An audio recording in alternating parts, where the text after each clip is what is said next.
O dashuri, mos më dëno me fatin tim, mi ler të hapura të gjitha stinët, mos e ler perëndimin tim të madh dhe të vakët, të përgjume gjatë instikteve.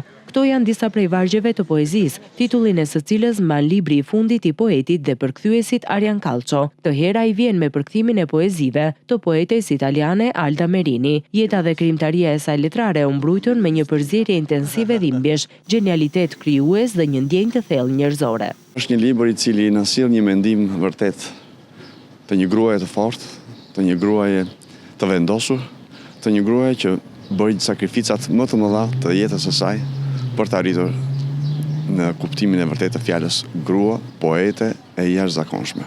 Janë rreth 60 poezi, do të jetë vërtet një libër interesant për publikun për të njohur mendimin, për të njohur mentalitetin, për të njohur formimin e një poete siç është Alda Merini.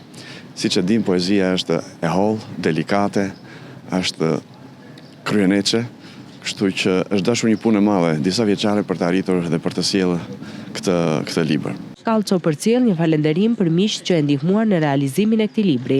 Së pari një Pierangelo Filighedu, është miku im i përhershëm i cili më ndihmon jo vetëm në kopertinën, por në gjithçka që ka të bëjë me estetikën e librit. Profesoreshën dhe poeten Regina Resta për hyrjen e saj. Profesor Neli Naçon, sepse dhe ai ka bërë pas hyrje. Libri së shpejti do të jetë i disponueshëm për lexuesit në libraritë e kryeqytetit.